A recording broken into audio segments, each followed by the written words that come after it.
The forest doesn't want us here. That's the first thing you learn when you go looking for things the world has tried very hard to forget. It's not a supernatural feeling. I don't buy into that crap. It's physical. It's the density of the pines in this forgotten corner of the Polish-German borderlands. It's the way the underbrush weaves itself into tripwires of thorns and stubborn roots, growing over ground that was churned into mud by tank treads 80 years ago. It's the silence. You're 50 miles from the nearest paved road, and the only sound is your own breath rasping in your throat and the crunch of boots on frozen moss. My name is Mark, and I've spent the last decade crawling into holes people tell me to stay out of. Cold War bunkers, abandoned Soviet radar arrays, flooded mines. I've done the circuit. But this was different. This was the white whale. We were looking for Site 414. If you know your World War II history, you know about Peenemünde, where von Braun developed the V-2 rocket. You know about the Mittelwerk underground factory where slave laborers died by the thousands building them. Those are museums now. They have gift shops and guided tours. Site 414 wasn't a museum. It was a ghost story whispered among serious military historians and hardcore urbex guys. It was rumored to be a forward deployment silo prototype. The Nazis knew the Allies were bombing their launch pads, so late in the war they started digging down. They wanted hardened, subterranean silos that could pop open a hatch in the forest floor, launch a 14-ton ballistic missile toward London or Antwerp, and vanish back under camouflage before the contrail even cleared the trees. Most historians claimed 414 was never finished, just a few test pits abandoned in early 45 as the Red Army rolled west. The maps from the era are jokes, deliberate obfuscations meant to confuse Soviet intelligence. But 6 months ago, I met an old man in a crumbling apartment block in Warsaw. His father had been forced labor for the organization Todt, the Reichs Engineering Group. The old man gave me a charcoal rubbing taken from his father's aluminum mess tin. It had scratchy coordinates and a crude drawing of what looked like a ventilation stack disguised as a tree stump. His father swore the site wasn't just finished. He swore they had loaded it. That piece of aluminum was why I was currently freezing my ass off, hauling 60 pounds of rope and camera gear through a dense Eastern European fog. With me were Davis and Luca. Davis is my tech guy. If it has a lens, a sensor, or a battery, he controls it. He's cynical, American, and hates cardio, but he's steady when things go sideways underground. Luca is our local fixer. He's a giant of a man whose grandfather fought partisans in these same woods. He knows the terrain, speaks the dialects, and more importantly, knows which local landowners to bribe with vodka and which ones to avoid entirely. We are drifting east, Luca grunted, stopping to check a handheld GPS that was struggling for a signal under the thick canopy. He wiped sweat mixed with condensation from his beard. The terrain is fighting the map. There should be a logging road here. It's gone. The coordinates from the mess tin, I said, leaning against a massive oak to catch my breath. The cold air burned my lungs. How far? Luca squinted at the screen, then pointed a gloved hand toward a ridge line barely visible through the gray mist. Maybe 2 kilometers that way, but the topography, Mark, it doesn't make sense. The elevation changes too fast. It looks like natural hills, but the slopes are wrong. That's because they aren't natural, Davis chimed in, adjusting the straps of his pack. He looked miserable. If you're trying to hide a massive underground complex, you have to put the displaced earth somewhere. You build fake hills. We pushed on. The 2 kilometers took us 3 hours. The ground was treacherous. A mix of frozen mud and deep pockets of decaying leaf litter that you could sink into up to your knees. We were walking over the mulch of 8 decades. As we gained elevation on the ridge, the forest changed character. The trees were younger here, pines that had grown in the last 40 or 50 years. Beneath them, the ground was strangely uniform, almost level terraces cut into the hillside. Look at the spacing, I said, stopping so suddenly Davis almost walked into me. What spacing? Davis grumbled. The trees, they're in rows. Nature doesn't plant in rows. Someone reforested this hill after the war to cover something up. The adrenaline started to kick in, dulling the ache in my legs. We fanned out, moving slower now, scanning the ground not just for footing, but for anomalies. When you're looking for Nazi concrete in a forest, you don't look for a door. The retreating SS engineered engineers blew the main entrances to Kingdom Come in the spring of '45. They collapsed tunnels and buried adits under thousands of tons of rock. You look for the things they couldn't easily destroy. You look for air. A complex, deep underground needs to breathe. It needs massive intake and exhaust vents for generators for personnel, and in this case, for venting the incredibly toxic fumes of liquid oxygen and ethanol rocket fuel.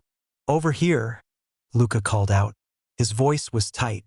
Davis and I scrambled over a fallen log to where Luca was standing. He was pointing at the ground near the base of two large pines. At first glance, it looked like a badger hole partially obscured by ferns, but the edges were too straight. I knelt down and pulled away the icy bracken. It wasn't dirt.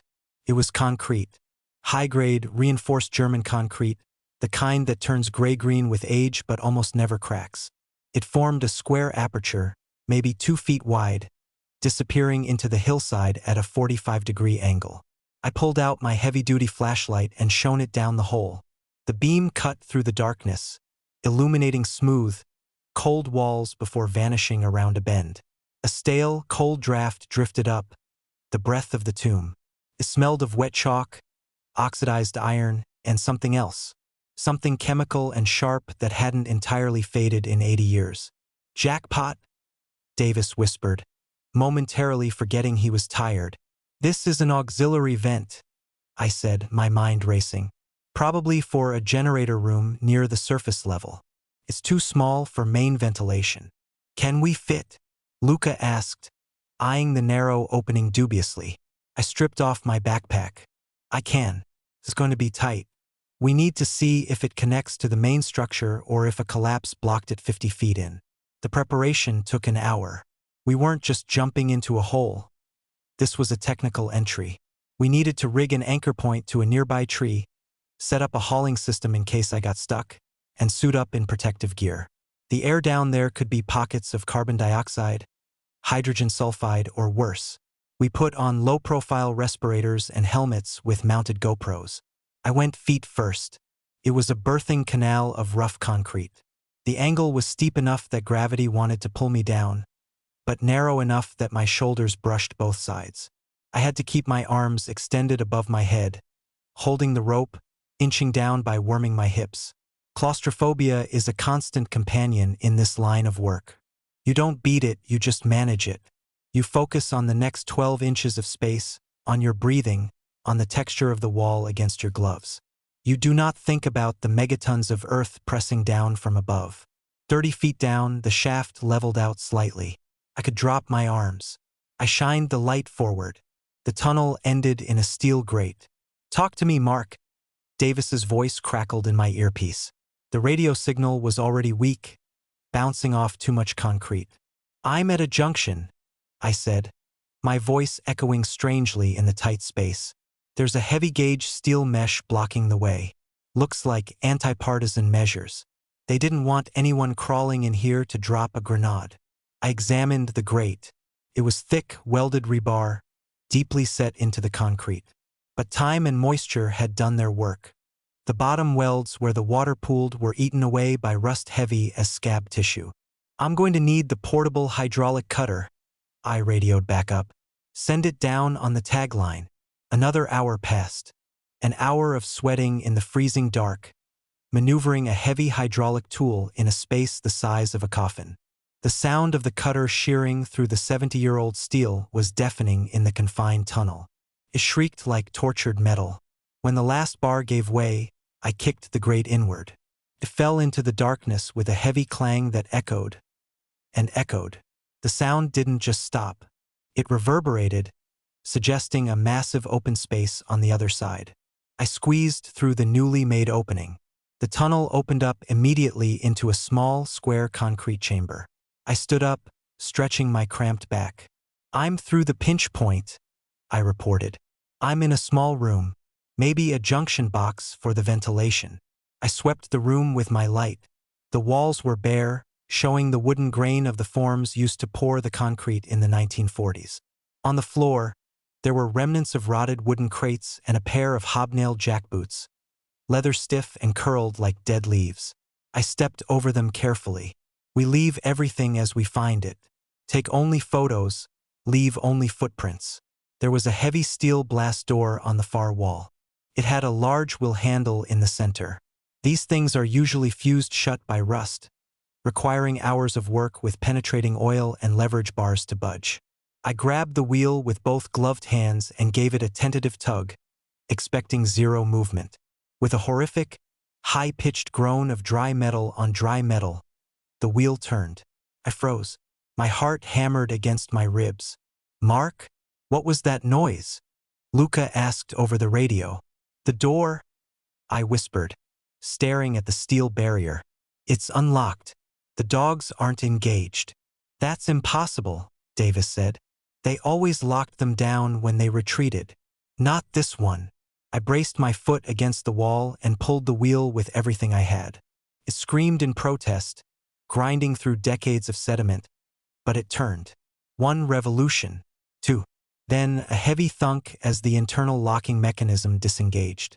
I pulled the heavy door toward me. It was incredibly heavy, hanging unevenly on rusted hinges.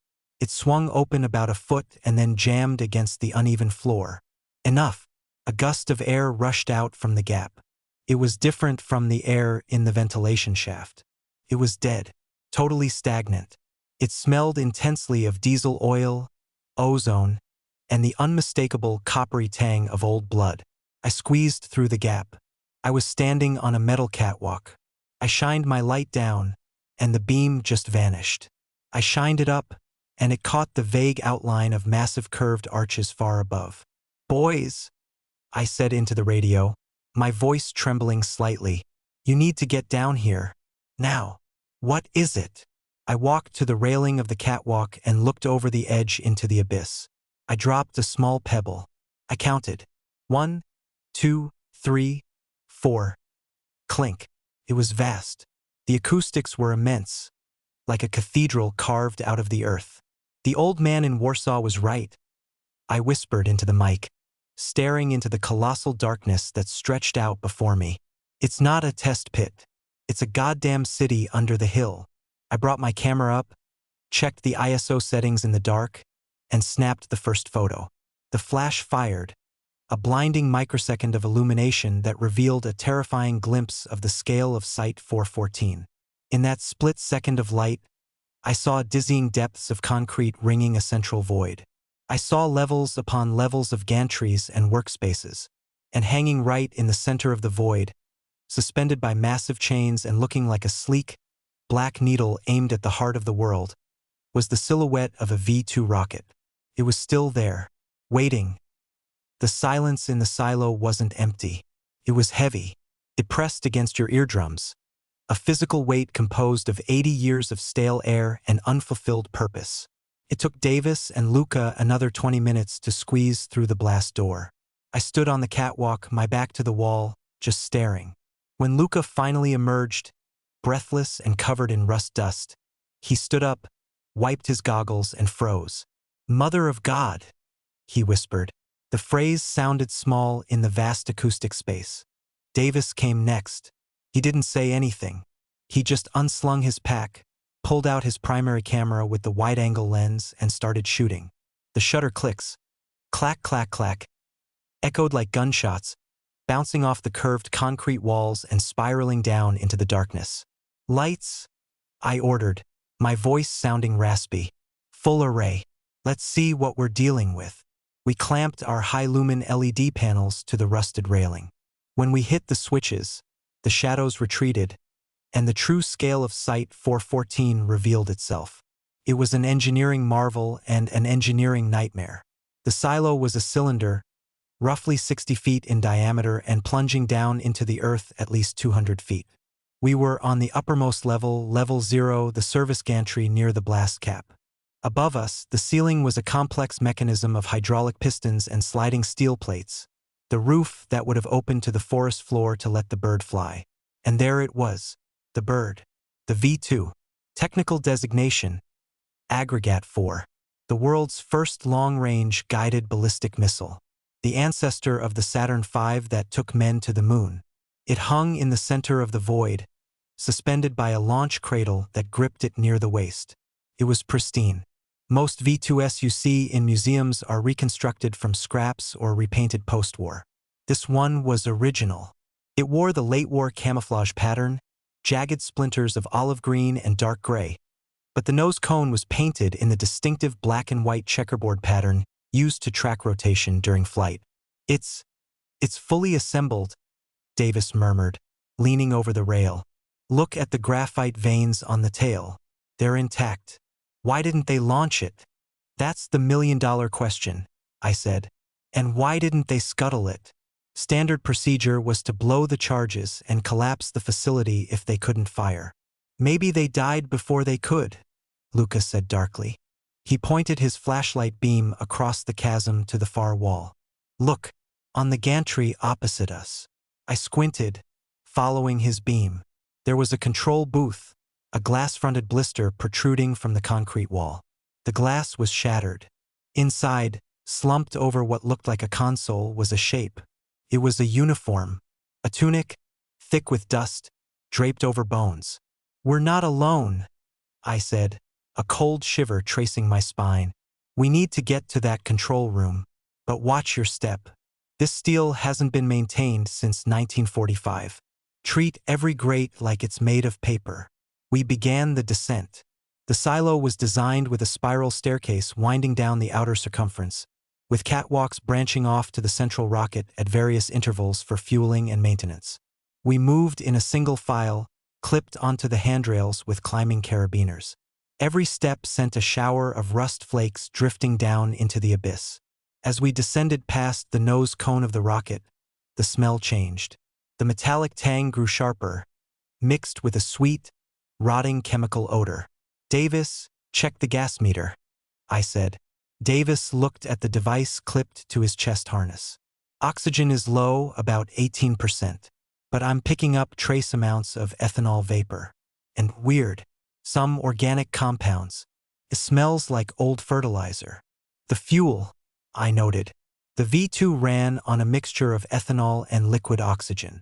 The LOX would have boiled off decades ago. But the ethanol? If the tanks breached, it could still be in the sump at the bottom. We reached the level of the control room. The gantry here was wider. The door to the glass blister was open. I went in first. It was a time capsule of the apocalypse. The room was small, crammed with analog dials, oscilloscopes, and firing switchboards labeled in sharp Gothic script: Vorstuff, preliminary stage; Hauptstuff, main stage. The dead man Luca had spotted was an Oberleutnant. His rank tabs were tarnished almost black. He was sitting in a chair, his upper body slumped over the firing desk. There was a Luger pistol on the floor beneath his skeletal hand. But he hadn't shot himself. Look at the back of the skull, Davis said, his voice clinical. He was zooming in with his camera. Blunt force trauma. Massive fracture. Someone bashed his head in from behind. Mutiny? Lucas suggested. The officers wanted to fight. The men wanted to run? Maybe, I said. I turned to the desk. Papers were scattered everywhere. Flight charts, fuel calculations, targeting coordinates. I picked up a clipboard. The paper was brittle, yellowed to the color of tobacco stain. I read the date on the final entry. 4 mai 1945. May 4th, I read aloud. Hitler committed suicide on April 30th. Berlin surrendered on May 2nd. The war was effectively over. They were trying to launch after the surrender? Davis asked. Fanatics. Look at the coordinates, I said, tracing the pencil line with my gloved finger. Target zone. London? No. Wait. I pulled out my own GPS and did a rough mental calculation. The V2 had a range of about 200 miles. This isn't aimed at London, I said, a frown creasing my forehead. This silo is too far east. If they launched from here on this trajectory, they were aiming for the Eastern Front. They were aiming at the advancing Red Army. A tactical strike? Lucas coughed. With a V2? It's a terror weapon. It's too inaccurate to hit a tank column. You'd be lucky to hit a city. Unless, I said, looking out the shattered window at the sinister black rocket hanging in the dark. The payload wasn't a 1-ton-high explosive warhead, unless it was something that didn't need to be accurate. A heavy silence fell over the room. We all knew the rumors, the Wunderwaffe, the stories that the Nazis were developing nuclear or biological weapons in the final days. "We need to check the payload bay," I said. "It's just below the nose cone." We left the dead Oberleutnant and his secrets and moved back onto the gantry. We descended another 20 feet to the service platform that ringed the shoulders of the rocket. This was the dangerous part.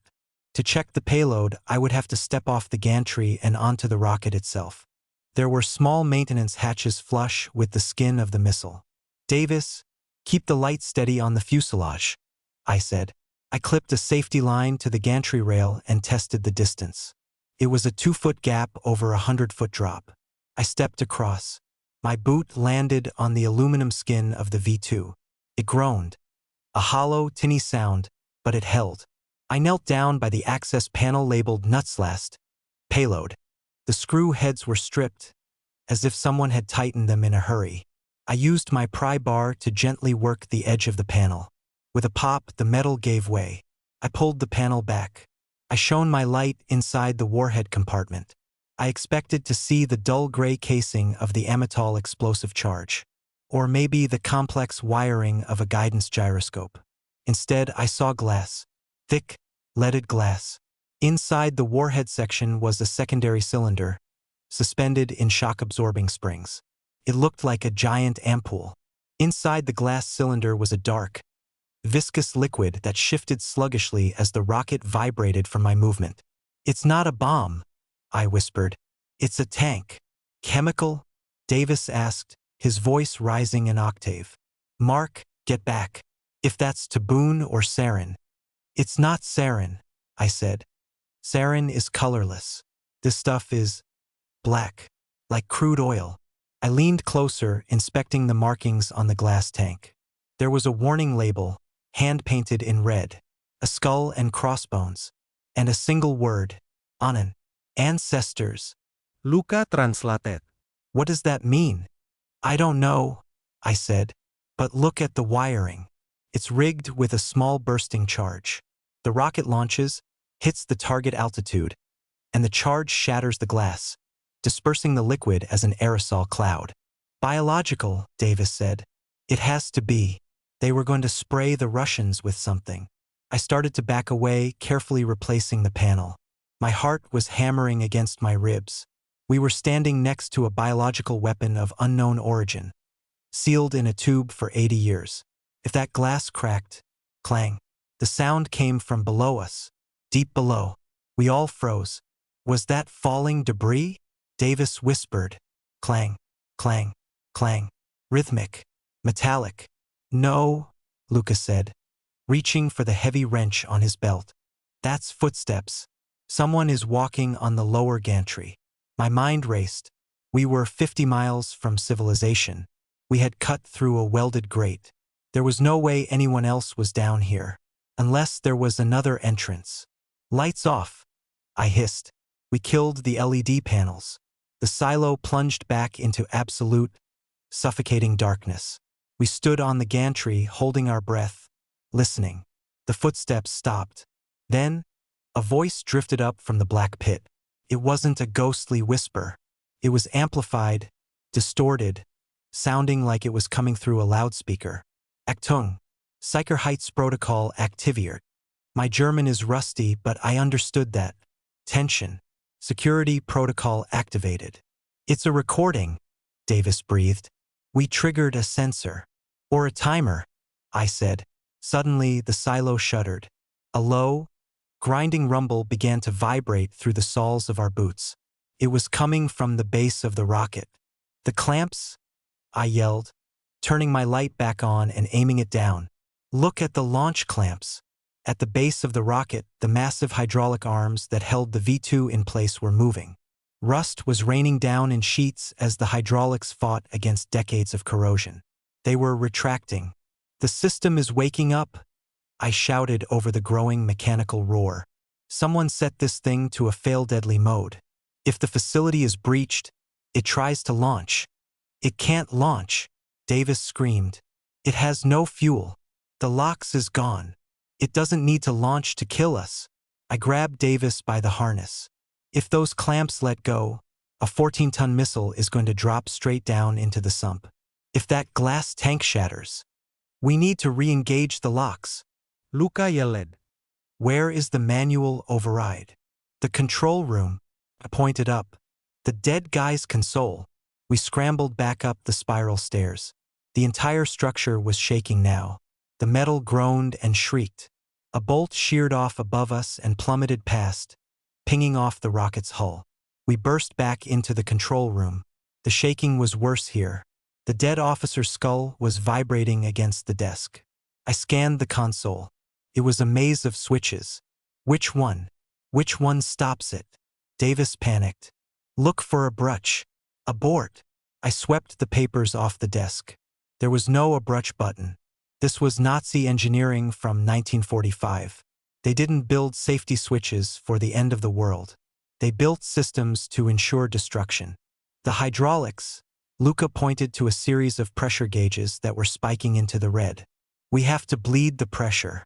If we cut the hydraulic lines, the clamps will freeze in place. Where are the lines? Under the floor. Luca grabbed the edge of the metal floor plate and heaved. Came up with a screech. Beneath the floor was a nest of rubber and steel hoses. They were pulsing, stiff with pressurized fluid. Give me the cutter, I yelled to Davis. Davis fumbled in his pack and handed me the hydraulic cutter. I jammed the jaws around the thickest line, labeled Hydraulic A. If I cut this, it might explode, I warned. High-pressure fluid can cut you in half. Better than the rocket falling. Luca shouted. Do it. I squeezed the trigger. The motor whined. The jaws bit into the rubber. Hisses. A jet of black hydraulic fluid sprayed out with the force of a fire hose, hitting me in the chest and knocking me backward against the wall. I was blinded for a second, wiping the oil from my goggles. The pressure gauge dropped to 0. The grinding noise stopped. The silo went silent, except for the dripping of the oil. We waited. 10 seconds. 20. The rocket didn't fall. The clamps had frozen halfway open, but they were still holding the missile. We did it, Davis wheezed, sliding down the wall. We stopped it. I stood up, slick with oil, my chest heaving. I looked out the shattered window at the V2. It hung there, a silent black obelisk. We need to go, I said. Now, before something else wakes up. Wait, Luca said. He was standing by the dead officer again. The vibration had knocked the body to the floor. What? When he fell, look what was under him. Luca pointed to a leather satchel that had been pinned beneath the officer's chest. It was flat, preserved by the dry air and the body's weight. I picked it up. It was embossed with the double lightning bolts of the SS. I opened it. Inside was a single file folder and a reel of 16mm film. I opened the folder. The first page was a photograph. It wasn't a photo of a rocket. It was a photo of a person. A young woman, her head shaved, wearing a striped camp uniform. She was strapped to a table in a laboratory. Her skin was wrong. It looked like it was turning into bark. Black, cracked, hardened. I flipped the page. There was a medical report signed by a Dr. H. Kamler. I read the first line of the summary, and the blood turned to ice in my veins. Subject 714. Exposure to compound anin. Hour 4. Subject has lost higher brain function. Aggression levels increased by 400%. Pain receptors neutralized. Subject remains viable despite lethal tissue necrosis. I looked at Davis and Luca. It wasn't a biological weapon to kill people, I whispered, holding up the photo of the woman with the blackened, bark-like skin. It was a stimulant. They were trying to make super soldiers, berserkers. And that rocket? Davis asked, looking at the black tank inside the missile. It wasn't meant to explode, I said. It was a delivery system. They were going to airburst it over the Red Army lines, turn the enemy into monsters, create chaos. Mark, Luca said, his voice very quiet. Look at the photo again. Look at the background. I looked. Behind the woman on the table there was a window, and through the window I could see a very specific jagged ridge line, and two large pine trees. That's here, Luca said. The lab wasn't in Berlin. The lab is here, at the bottom of this silo. I looked down into the abyss. The rocket was safe, but the fluid? The fluid that turned people into mindless, unkillable rage machines? If they were manufacturing it here, the tanks would be at the bottom. And suddenly, the sound of footsteps we heard earlier didn't seem like a recording anymore. We need to leave, I said, shoving the file into my pack. Right N. Screech. The sound came from below, far below. It sounded like metal tearing, or a door opening that hadn't been opened in a very long time. And then, a sound that no machine makes. A howl. A long, undulating, wet howl that echoed up the concrete tube, bouncing off the V2, and chilling us to the bone. It sounded human, but only just. Fear is a chemical. It tastes like copper pennies on the back of your tongue. When that howl echoed up the silo, the chemistry in my blood changed instantly. The adrenaline that had been keeping me sharp turned into a cold, heavy sludge in my stomach. What the hell was that? Davis whispered, his light shaking as he swept it across the darkness below. It sounded wet, Luca said, gripping his wrench, like lungs filling with fluid. I looked at the hydraulic cutter in my hand, then at the severed line spewing black oil. We woke it up, I said. The vibration, the pressure drop. Something down there reacted. We go up, Davis insisted, backing toward the spiral stairs. We go back out the vent. We can't, I said, pointing at the air monitor on Davis's chest. The red light was blinking furiously. Davis looked down. Carbon monoxide? It's spiking. The blast door, I realized. When we cut the hydraulic line, the failsafes kicked in. The system thinks there's a leak, so it's purging the atmosphere. It's pumping the silo full of inert gas to prevent an explosion. If we go up to the vent, we'll suffocate in that narrow tunnel before we get halfway out. So we're trapped. No, I said, looking down into the abyss. V2 silos had emergency drainage sluices at the very bottom, to flush out spilled fuel. They dump into the local water table or a nearby ravine. We have to go down. Toward the thing that screamed? Luca asked. It's the only way out where there's still oxygen. The gas is lighter than air. It's filling from the top down. We began the descent. It was a nightmare of verticality. We moved fast, sliding down the railings, boots clanging on the rusted grates. We passed level -1, then level -2. The air grew thicker, heavier, warmer. The smell of the Onan compound, that sweet, rotting fertilizer scent, became overpowering, coated the back of my throat. We reached the bottom, the sump. It was a circular chamber, flooded with black, oily water that came up to our shins. In the center, directly beneath the hanging rocket, was a concrete impact pad. And there were the tanks. Lining the walls were huge industrial glass vats, connected by a spiderweb of pipes feeding up into the rocket's fueling umbilical. Most of them were shattered, their contents long since leaked into the muck we were wading through. But one was intact. It glowed faintly. There was a bioluminescence to the black liquid inside, a sluggish, dark purple pulse. Don't touch the water, I warned. If this is the stuff from the report. Mark, Davis hissed. Look at the wall. I shone my light. Scratched into the concrete, over and over again were marks. Not German graffiti. Not names. Tally marks. Thousands of them. Scratched with something sharp, a rock, or a fingernail. And below them, a single word written in jagged, frantic letters. Hunger. Someone survived down here, Luca whispered. After the war, they were trapped. Or left behind, I said.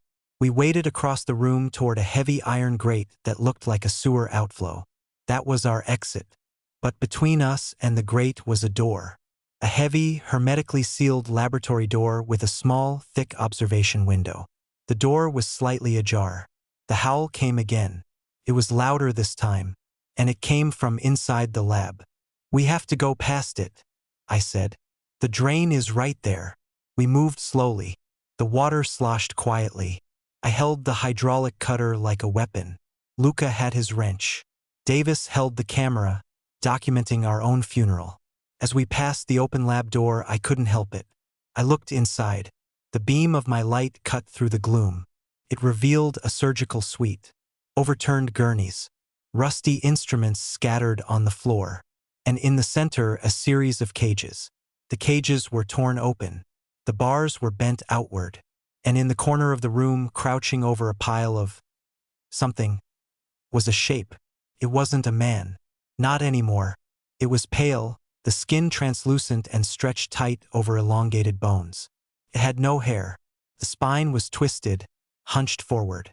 It was naked, its skin covered in black veins that pulsed with the same purple light as the tank outside. It was eating. It was gnawing on a leather boot, an old World War II German jackboot. My light caught its eyes. They were solid black. No whites, no irises, just pools of the Annan fluid. The creature froze. It dropped the boot. It slowly uncurled, standing up. It was tall, 7 feet, maybe more. Its muscles were ropey and unnatural. It opened its mouth, unhinging its jaw like a snake, and let out that sound. Screech. "Run!" I screamed. The creature launched itself. It didn't run. It scrambled on all fours, moving with the terrifying, jerky speed of a spider. We hit the sewer grate. It was rusted shut. Luca! "Help me!" I yelled. We grabbed the bars. Behind us, I heard the splash of the creature hitting the water. "It's coming!" Davis shrieked. "It's coming!" Luca and I heaved. The adrenaline, pure, unadulterated terror, gave us strength we didn't know we had.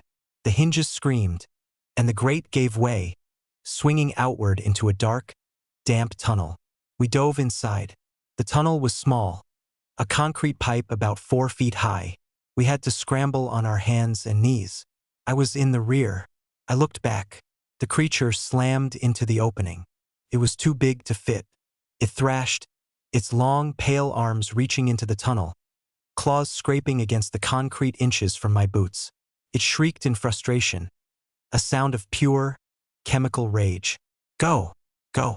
Go!" I yelled, pushing Luca ahead of me. We crawled. We crawled until our knees were bleeding and our palms were raw. The tunnel sloped upward. The air began to change. It smelled of pine needles and cold wind. We saw light. We burst out of a drainage culvert onto a snowy hillside, tumbling down into a drift of dead leaves. We lay there for a minute, gasping, coughing the foul air out of our lungs. The forest was silent. The sun was setting, casting long, bloody shadows through the trees. We were alive. We didn't speak. We just got up and ran. We ran until we couldn't breathe. We ran until we reached the Land Rover parked miles away on the logging road. As we drove away, tearing down the dirt track, Davis finally spoke. "Mark," he said, his voice trembling. He was holding the file folder I had taken from the dead officer. I was reading the file in the car. "Burn it," Luca said, staring at the road. "Burn it all." "No," Davis said. "You need to hear this. The report, it says the Annan compound had a side effect. It stops cellular aging. It puts the subject into a state of suspended animation if they don't feed. They can hibernate for decades." I froze. "That thing," Davis whispered. "It wasn't a descendant. It wasn't a mutant." He looked at me, his eyes wide with horror. "It was the Oberleutnant's brother. The subject named in the file was Hans." I looked out the back window at the darkening forest. The ridge line of Site 414 was disappearing into the mist. We had left the grate open. We had woken it up. We had flushed the system. And we had left the back door wide open. I thought about the black eyes, the hunger, the speed. "We have to go back," I said. "We have to seal it." Luca hit the gas, the tires spinning in the mud. "No," Luca said, his face grim. "We are not going back. We are going to the airport. And we are never coming back to Poland." But it's loose, I argued. It's one monster in a forest of ghosts, Luca said. Let the wolves deal with it. We flew out the next morning. I'm sitting in my studio now, editing the footage. The camera captured it. Just 3 frames. 3 frames of the pale thing launching itself at us. I can see the black eyes. I can see the teeth. But there's something else in the background of the shot, something I didn't see in the chaos. In the lab, behind the creature, there was a row of broken cages. 12 cages. Only one creature chased us. Where are the other 11? I look at the map of Europe on my wall. I look at the news reports of wild animal attacks in the border regions of Germany and Poland. I think about the V2 rocket, hanging in the dark, filled with the black blood of ancestors. We didn't just find a silo. We found a hive. And I think we just kicked it. The end.